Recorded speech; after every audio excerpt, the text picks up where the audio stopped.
Today we are going to talk about two different kinds of probability. Let's recall that probability is a number that measures the likelihood that an event will occur. So thinking about an experiment, the probability is the likelihood of a particular result happening. Now, probability is based on a scale from 0 to 1. We can convert that 0 to 1 to fractions, decimals, or percentages, but 0 means impossible. There's no way that this event will occur. Certain is 100%. There, without a doubt, it will occur. And then we've got some different options in between: unlikely, equal chance, or likely. Okay, so we have talked about that already. Now, what we're going to talk about is two different types of probability. We're going to talk about experimental and theoretical probability. Now, let's start with theoretical. Thinking about theory, the word theory that's in there, theoretical probability is based on reasoning. It's more of what should happen. If we were to make an estimated guess, make a prediction, that would be your theoretical. So probably before you actually do the experiment, you process what likely will happen based on prior knowledge and based on data that you have. Experimental probability is based on actual repeated trials of an experiment. So that's what actually happens. So we can take the probability, for example, of our marbles. If we have a bag full of colored marbles, based on the number of different colors, we can theoretically decide the probability what should happen if we pull out marbles. But the experimental probability is when I actually go and pull out marbles repeatedly, collect data on it, and then determine the probability from the actual results that I got in conducting that experiment. So we find the probability of each of these slightly different.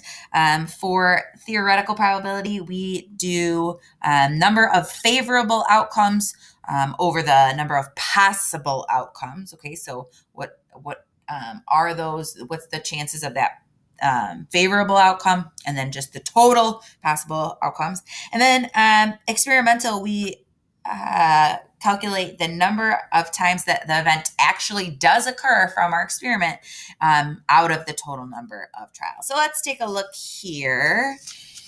We've got a couple more example pages should you need them. But let's get straight into our marbles. So for theoretical probability, we've got some marbles here. Remember that our theoretical probability, our formula is event, number of favorable outcomes over possible outcomes. So if we take a look here, we choose a marble at random, and we want to determine the theoretical probability of these following events. So theoretically, given these marbles, what should happen if I pull a red marble? What is the probability that I should pull a red marble? Well, there are two reds, 1, 2. And then there are a total, how many possible outcomes? Well, there's 10 marbles here. So that would mean 2 out of 10. So that equals 20%. And 20% on our scale means unlikely. So in theory, if I were to pull marbles from this set, it would be unlikely that I pull a red. Okay. Then our next one is choosing not a blue. Not blue. Again, so we count, and there are 8 favorable outcomes and 10 possible, giving us 80%. Therefore, it is likely, in theory, for me to pull a blue.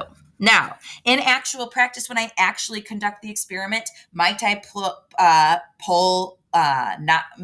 blue more so that shifts? Yes, that is possible. But in theory, based on the colors and the numbers that we have, this is what we can predict will happen. And then lastly, choosing a yellow. So we've got 4 yellow, so the favorable is 4 and the possible is 10, giving us a 40%, which is also unlikely. Again, might I pull yellow more? For sure. That might shift, but in theory, this is what should happen. Now, let's go to experimental. Experimental is telling me that I've already done it. Okay, so I took this set of marbles and I've already conducted the experiment, and these are the results that I got. Okay, so now what is the probability that this continues in this way? So again, we use number of times event occurs over number of trials. Okay, so we can see here that red was pulled once, green was pulled twice, blue was pulled 4, yellow was pulled 10 times, purple was pulled 3 times, giving us a total trial to be 20. So I pulled marbles out of the bag 20 times. And these are the results that I got when I pulled out my marbles. I pulled out red 1 time. I pulled out green 2 times, blue 4 times, yellow 10 times, 3 purple times.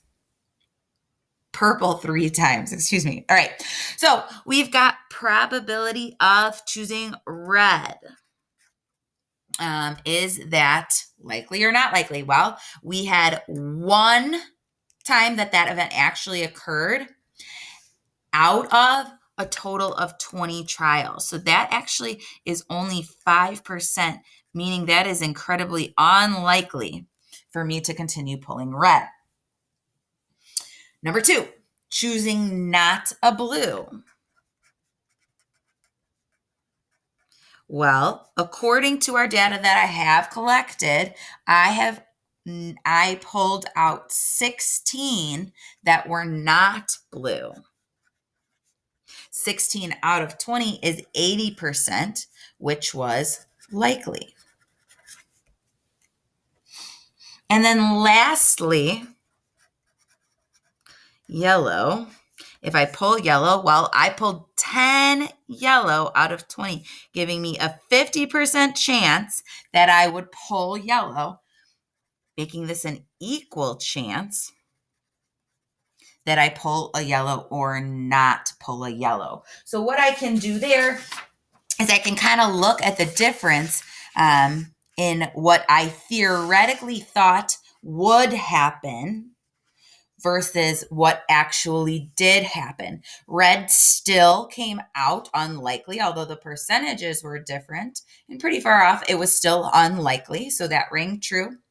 Not blue was still likely, just as likely that prediction, if this is what we predict, if this is what we predicted, it did come out to be true, and we would continue that way.